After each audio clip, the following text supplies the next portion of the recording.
Several years ago, when my grandmother was still living, we were hanging out, and it was around this time of year, the holiday season, and Granny said to me, "Do you donate to any charities?" I did, and I do. It's a habit I picked up from Granny. Actually, she always donated to various organizations around the holidays, and once I was old enough and more to the point, financially stable enough, I started doing it too. I said to Granny, "Yeah, I donate to charities," and I rattled off a list of places I'd given money to over the years. Doctors Without Borders, the Reach Shelter, which is a homeless shelter here in Hagerstown, the American Humanist Association, the Trans Legal Defense and Education Fund, Planned Parenthood. Not all of those are charities, and I don't donate to all of them every year, but you get the idea. The short answer to Granny's question is yes, I donate to charities. Then I mentioned one other organization to which I've donated a time or two, the Red Cross. Granny wrinkled her nose. I chuckled and said, "You don't donate to the Red Cross?" And Granny said, "Not a penny." So I asked her why not.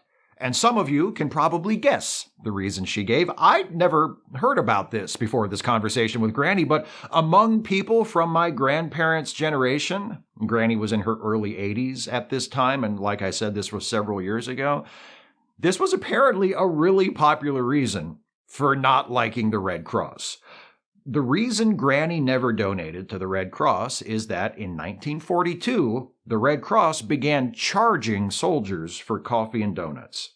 During World War II, the Red Cross operated comfort stations overseas where American soldiers deployed to fight could go to get coffee and donuts. For the first few months of America's direct involvement in the war, these comfort stations provided the coffee and donuts for free. Then, in the spring of 1942, the Red Cross began charging soldiers at the comfort stations. And that, to some folks at least, was an unforgivable sin. Now here's the thing. The Red Cross didn't start charging soldiers for coffee and donuts because of greed or anything like that. It wasn't even the Red Cross's idea. In May of 1942, the U.S. Secretary of War wrote to the head of the Red Cross asking that soldiers patronizing comfort stations be charged because our allies, the British, had been charging soldiers at their equivalent of comfort stations all along. And the fact that American soldiers were getting their coffee and donuts for free was becoming a source of tension between the two armies. Not only were Americans getting free donuts and coffee from the Red Cross, the American Army paid higher wages than the British Army too, so I get why the Brits may have felt some resentment. They were two armies on the same side in the same war, fighting the same enemy, but one army was not only better paid, they were also getting complimentary snacks? Doesn't seem fair. Oh, and the American soldiers who got donuts and coffee from the Red Cross after the new policy went into effect were charged around 2 cents per donut or cup of coffee. I say about because they paid with stamps, which they purchased in sheets, and a coffee or a donut cost 1 stamp. If you divide the price of the sheet by the number of stamps on the sheet, you get approximately 2 cents per stamp. So if you bought yourself a coffee and a donut, you'd be out 2 stamps, or a total of about 4 cents, which was less than most civilians were paying for coffee and donuts at the time. And the general consensus among the troops was that the Red Cross's coffee and donuts were excellent. The policy was immediately unpopular with American soldiers and folks on the home front. After the war, the Red Cross reversed course and once again began providing coffee and donuts to soldiers for free, which they still do to this day. So just to recap, the reason Granny refused to donate to the Red Cross is because it charged American soldiers for coffee and donuts, because the government asked it to, because it was creating tension with one of our allies. Soldiers were charged 2 cents per item, which was below the market price. They went back to giving the coffee and donuts away for free after the war and have continued to give them away ever since. And oh yeah, this was 80 years ago. Closer to 70 at the time of this conversation with Granny I'm telling you about, but still, a long time And Granny was a child during World War II. So was my grandfather, her future husband. Pap was too young to serve in World War II, but he did serve in the Korean War, and I don't know if he ever got coffee and donuts from a Red Cross station, but if he did, he got them for free. It's remarkable how long we're capable of holding a grudge over nothing, isn't it?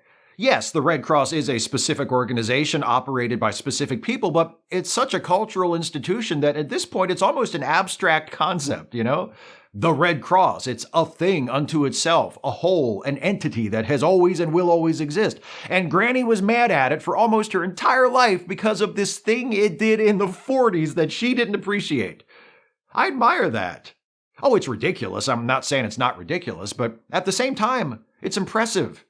Think of how much good the Red Cross has done just since World War II. Disaster relief, blood drives, CPR and first aid classes, support services for people in the military and their families.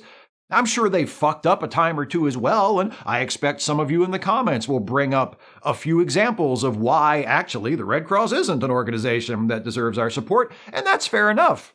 I'm not arguing that the Red Cross is perfect and blameless. I'm just saying, alongside whatever it's done wrong, it's done a hell of a lot right. And if you have a reason for not wanting to support it, chances are it's a more compelling reason than charging GIs 2 cents for donuts to comply with a request from the War Department in 1942. But those 2-cent donuts are all the reason Granny needed. And I admire that. So long as they're not rooted in bigotry or any such thing, I don't begrudge people their petty grudges. I admire the pettiness. I admire the stubbornness. When you meet an older person and you learn about some small but potent resentment they've been holding on to their whole life, something that pissed them off that happened decades before you were even born, and the thing they were pissed about is long gone now, faded into irrelevancy, but they still won't let it go. They clenched that fist back then, and they're going to keep it clenched until their undertaker has to pry it open. That's persistence. That's the unbreakable human spirit. It's awesome. It's inspiring in a lowbrow sort of way. I used to know another older lady, not my grandmother, somebody else's, who hadn't spoken to one of her sisters since they were both in their early 20s. At the time when I learned this, she was in her early 90s. Why had she and her sister not been on speaking terms for 70 years? If she ever told me, I can't remember. It wasn't important. It didn't seem all that important to her at the time. Some disagreement or personal slight, something that didn't matter at all in the grand scheme of things that took place a lifetime ago.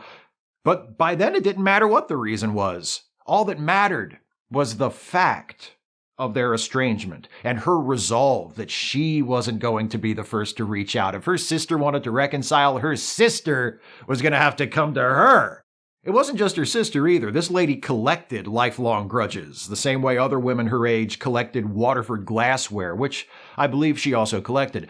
She had a former best friend she hadn't spoken to for about 30 years. They fell out over something at church. Somebody parked in somebody else's parking space and refused to apologize. That wasn't the actual reason, but it was similarly trivial. From best friends to acting like the other didn't exist in an instant over nothing. This lady I'm telling you about died years ago. So far as I know, she never spoke to her sister or her old friend again. A lot of you probably think that's sad, which I do understand. You think about your siblings or your closest friends. You imagine never speaking to them again over some meaningless disagreement or some petty betrayal, and it breaks your heart. But this lady I'm telling you about, she seemed fine with it. Maybe even a little proud. So you know what? Good for her. Part of why I admire the petty grudges of others is that I don't really have any of my own. I wish I did. I've had plenty of grudges against plenty of people, places, and things, but they've all been for unquestionably valid reasons. I want a childish, unjustified grudge. An axe I can grind for the rest of my life for purposes that will eventually be lost even to me. I've tried.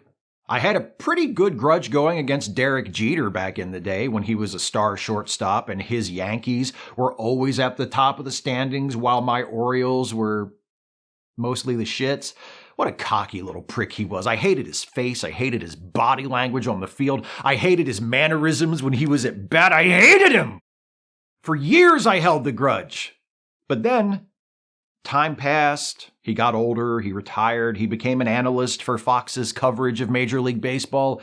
And then came that terrible day when I thought to myself, I guess Derek Jeter's not so bad. It's always bothered me how some people feel like they need to step in and try to get people to drop their long-running, trifling resentments. I mean, if it seems like it's having a negative effect on their mood or their mental health more generally, if it's a wound that needs to be healed and you care about them and think you can help, sure, go for it. But if they share with you that they no longer speak to their sibling or their former friend or one of their parents or whoever, and they tell you why, and it's for some absurdly petty reason, but they're good, it's not bothering them, it's not eating away at their soul, just let it be. Let them have it. And for your part, stand back, take it in, behold it, and appreciate how majestic a petty grudge can be.